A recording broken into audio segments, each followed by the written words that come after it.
मन को वश में करने का महत्व हमारे जीवन में अत्यधिक महत्वपूर्ण है, क्योंकि मन ही हमारे विचारों, भावनाओं और कार्यों का स्रोत होता है।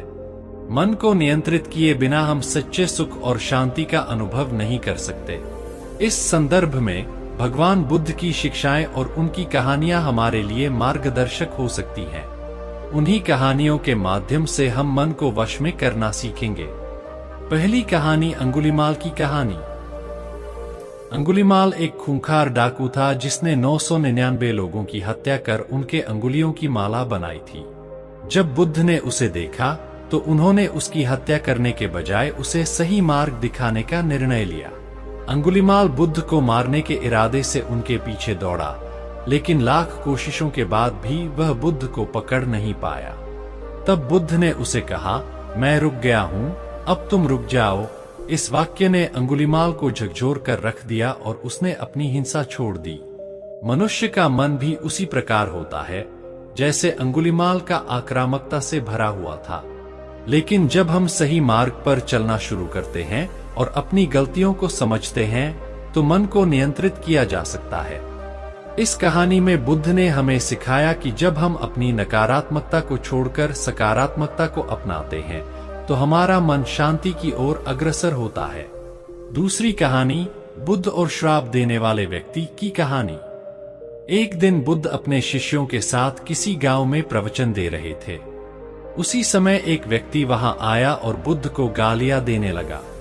बुद्ध शांत रहे और उसकी बातों पर कोई प्रतिक्रिया नहीं दी। व्यक्ति ने और भी ज्यादा गुस्से में आकर उन्हें अपशब्द कहे, लेकिन बुद्ध फिर भी मौन रहे। थोड़ी देर बाद व्यक्ति थककर शांत हो गया।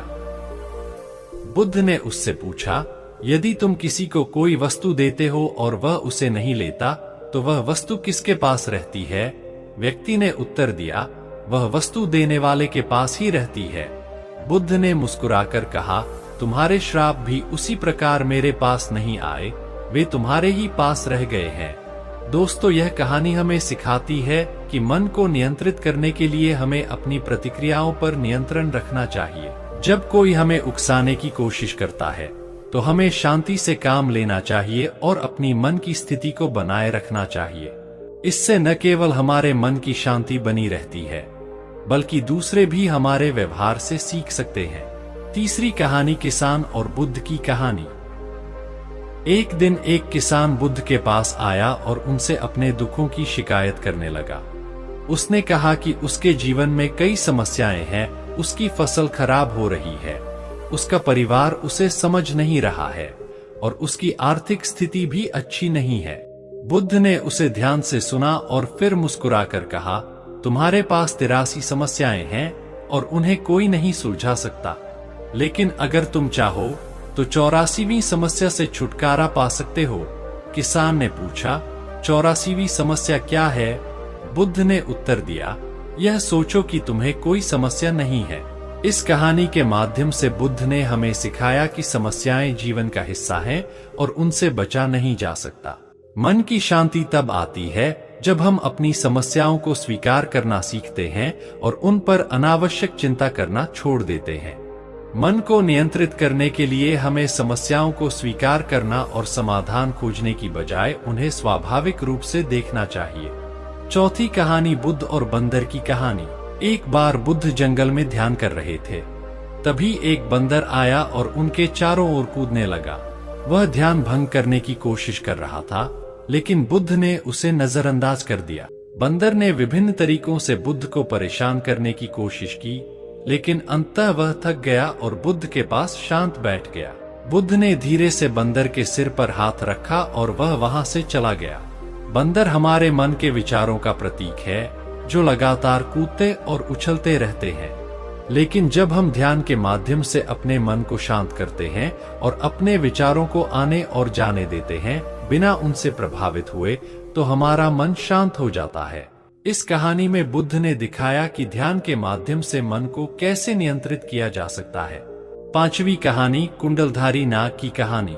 कुंडलधारी नाग, जो बहुत ही गुस्सैल था, किसी भी प्रकार की असहमति पर तुरंत गुस्सा कर जाता था।